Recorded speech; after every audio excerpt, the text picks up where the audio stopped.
Hi friends, welcome to ഷമീസ് kitchen. എല്ലാവർക്കും സുഖമാണല്ലോ. ഇന്നത്തെ നമ്മുടെ സ്പെഷ്യൽ വളരെ ടേസ്റ്റി ആയിട്ടുള്ള നല്ലൊരു ചിക്കൻ പെരട്ടിൻ്റെ റെസിപ്പിയാണ് കേട്ടോ. ഒരു തവണ നിങ്ങൾ ഇതുപോലൊരു ചിക്കൻ പെരട്ട് തയ്യാറാക്കി നോക്കൂ, പിന്നെ നിങ്ങളുടെ ഫേവറേറ്റ് ആയിട്ട് ഇത് മാറും. അപ്പോൾ ഈ വീഡിയോ ഇഷ്ടമായാൽ ഇതൊന്ന് ലൈക്ക് ചെയ്യാനും കൂടെ തന്നെ സബ്സ്ക്രൈബ് ചെയ്യാനും ആ തൊട്ടടുത്ത് കാണുന്ന ബെല്ലൈക്കൻ്റെ ഓള് മറക്കാതെ കൂടെ ഒന്ന് പ്രസ് ചെയ്തേക്കണേ. എന്നാൽ ശരി, ഇതെങ്ങനെയാണ് തയ്യാറാക്കുന്നതെന്ന് വേഗം ഒന്ന് കണ്ടു നോക്കാം. നമ്മുടെ ഈ ചിക്കൻ പെരട്ട് തയ്യാറാക്കി എടുക്കാനായിട്ട് ഞാനിപ്പോൾ ഇതുപോലെ ചിക്കൻ നന്നായിട്ടൊന്ന് കഴുകി വൃത്തിയാക്കി എടുത്തിട്ടുണ്ട്. 1/2 കിലോ അളവിലാണ് കേട്ടോ ചിക്കൻ എടുത്തിട്ടുള്ളത്. ഇനി വേണ്ടത് ഒരു കടായി ഒന്ന് അടുപ്പത്തേക്ക് വെച്ചിട്ട് അത് നന്നായിട്ടൊന്ന് ചൂടായി വരുമ്പോഴത്തേക്കും ഇതിലേക്ക് നമുക്ക് 2 ടേബിൾ സ്പൂൺ വെളിച്ചെണ്ണ ചേർക്കാം. എണ്ണ ചൂടായി തുടങ്ങുമ്പോഴത്തേക്കും ഒരു ഏലക്കായും ഒരു ഗ്രാമ്പും ചേർക്കുകയാണ്. ഏലക്കയുടെ സീഡ് മാത്രമേ ചേർക്കുന്നുള്ളൂ. കൂടെ വേണ്ടത് 3 സവാള നീളത്തിൽ അരിഞ്ഞെടുത്തതാണ്. സവാളയും ചേർത്തിട്ട് നന്നായിട്ട് ഇനി നമുക്കൊന്ന് വഴറ്റി കൊടുക്കാം. സവാളയുടെ കളർ ലൈറ്റായിട്ടൊന്ന് മാറി തുടങ്ങട്ടെ, അതുവരെ ഒന്ന് വഴറ്റേണ്ടതായിട്ടുണ്ട്.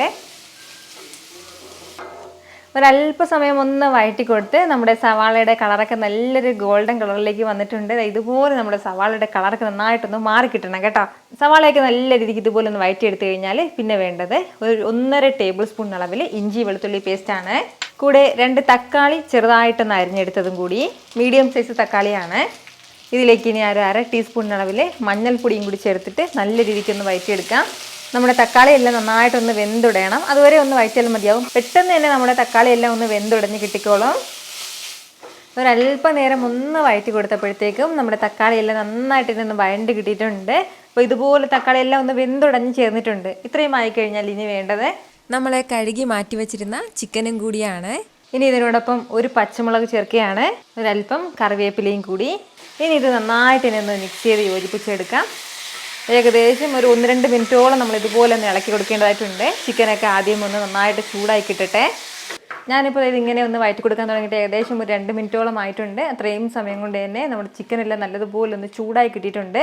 അപ്പോൾ ഇതുപോലെ ചിക്കൻ ചൂടായി കഴിഞ്ഞാൽ പിന്നെ വേണ്ടത് മസാല ചേർക്കാം. 2.5 ടേബിൾ സ്പൂൺ അളവിലാണ് ഞാനിപ്പോൾ ഇറച്ചി മസാല എടുത്തിട്ടുള്ളത്. ഈ ഇറച്ചി മസാലയുടെ റെസിപ്പി ഞാൻ കഴിഞ്ഞ ദിവസം പോസ്റ്റ് ചെയ്തിട്ടുണ്ടായിരുന്നു. അപ്പോൾ 1/2 കിലോ ചിക്കന് 2.5 ടേബിൾ സ്പൂൺ ആണ് ഞാൻ എടുത്തിട്ടുള്ളത്. ഇപ്പോൾ പെരട്ടായിട്ട് വെക്കുന്നതിൻ്റെ പേരിലാണ് 2.5 ടേബിൾ സ്പൂൺ. കറിയായിട്ടാണ് വെക്കുന്നതെങ്കിൽ 4 ടേബിൾ സ്പൂൺ പൊടി എടുക്കണം നമ്മൾ. നമ്മുടെ ഇറച്ചി മസാലയും ചേർത്തിട്ട് എല്ലാം കൂടി നല്ല രീതിക്ക് വീണ്ടും ഒന്ന് യോജിപ്പിച്ച് കൊടുക്കാം. ഈ ഇറച്ചി മസാല വെച്ചിട്ട് നമ്മൾ കറികൾ തയ്യാറാക്കുമ്പോൾ ഒരു പ്രത്യേക ടേസ്റ്റാണ് കേട്ടോ. ഇനി ഇതിലേക്ക് നമ്മൾ എക്സ്ട്രാ ഗരം മസാല ഒന്നും തന്നെ ചേർക്കേണ്ട ആവശ്യമില്ല. ചിക്കൻ വേകാനും ആവശ്യമായിട്ടുള്ള വെള്ളം ചേർക്കാം. 3/4 കപ്പ് വെള്ളം കേട്ടോ ഞാനിപ്പോൾ ചേർക്കുന്നത്. നന്നായിട്ട് നമ്മളിത് വറ്റിച്ച് വേണം ഈ കറി എടുക്കേണ്ടത്. അതിൻ്റെ പേരിൽ ഒരുപാട് വെള്ളം ചേർക്കണ്ട. നമ്മൾ ഇതുവരെ ഇതിലേക്ക് ഉപ്പ് ചേർത്തിട്ടില്ല, അപ്പോൾ ആവശ്യമായിട്ടുള്ള ഉപ്പ് ചേർക്കാം. 1.5 ടീസ്പൂൺ ഉപ്പാണ് ചേർക്കുന്നത്. ഉപ്പും ചേർത്ത് എല്ലാം കൂടി വീണ്ടും ഒന്ന് യോജിപ്പിച്ചെടുക്കാം. ഇതുപോലെ നന്നായിട്ട് എല്ലാം ഒന്ന് യോജിപ്പിച്ചെടുത്തു കഴിഞ്ഞാൽ പിന്നെ നമുക്ക് വേണ്ടത് ഇതൊന്ന് അടച്ച് വെച്ച് ഒന്ന് വേവിച്ചെടുക്കാവുന്നതാണ്. മീഡിയത്തിനും ലോ ഫ്ലെയിമിലും ഇടയ്ക്ക് വെച്ചിട്ട് ഒരു 20 മിനിറ്റ് ഞാനിങ്ങനെ ഒന്ന് വേവിച്ചെടുക്കുകയാണ്. അപ്പോഴത്തേക്കും ആ ഗ്രേവി കംപ്ലീറ്റ് ആയിട്ടൊന്ന് വറ്റി കിട്ടും നമുക്ക്. ഈ ഒരു ഇറച്ചി മസാല വെച്ചിട്ട് നമുക്ക് ചിക്കൻ കറിയും ബീഫ് കറിയും ചിക്കൻ പെരട്ടും റോസ്റ്റും ഒക്കെ തയ്യാറാക്കാം കേട്ടോ. അപ്പോൾ എത്രത്തോളം നമ്മൾ ചിക്കനും ബീഫും ഒക്കെ എടുക്കുന്നോ അതിനനുസരിച്ചിട്ടുള്ള മസാല മാത്രം എക്സ്ട്രാ ചേർത്ത് കൊടുത്താൽ മതിയാവും. ഇതിപ്പോൾ നമ്മുടെ ഈ ചിക്കൻ ഇങ്ങനെ ഒന്ന് വേകാൻ തുടങ്ങിയിട്ട് ഏകദേശം ഒരു 20 മിനിറ്റോളം ആയിട്ടുണ്ട്. ഇടയ്ക്ക് ഒരു 3-4 തവണ ഞാനിതൊന്ന് ഇളക്കി കൊടുത്തിട്ടുണ്ടായിരുന്നു കേട്ടോ. നമ്മുടെ ആ ഗ്രേവിയെല്ലാം നന്നായിട്ടൊന്ന് വറ്റി ഇതുപോലെ റെഡിയായി കിട്ടിയിട്ടുണ്ട്. ലാസ്റ്റിൽ നമുക്കിതിലേക്ക് ചേർക്കേണ്ടത് ഒരു 1/4 ടീസ്പൂൺ അളവിൽ കുരുമുളക് പൊടിച്ചതാണ്. കൂടെ ചെറിയൊരു പീസ് അളവിൽ നാരങ്ങയുടെ ജ്യൂസും കൂടി. ഒരുപാട് വേണ്ട, ഒരല്പം മാത്രം മതിയാവും.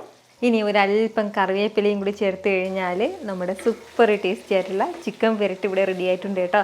വളരെ രുചികരമായിട്ടാണ് കേട്ടോ നമ്മുടെ ഈ ചിക്കൻ പെരട്ട് കിട്ടുന്നത്. ഉറപ്പായിട്ട് നിങ്ങൾ ഒരു തവണയെങ്കിലും ഇതുപോലൊരു ചിക്കൻ മസാല ഈ പറഞ്ഞ രീതിയിലൊന്ന് തയ്യാറാക്കി നോക്കണം. എന്നിട്ട് നിങ്ങളുടെ ഫീഡ്ബാക്ക് എനിക്കൊന്ന് മറക്കാതെ അറിയിക്കുകയും വേണം.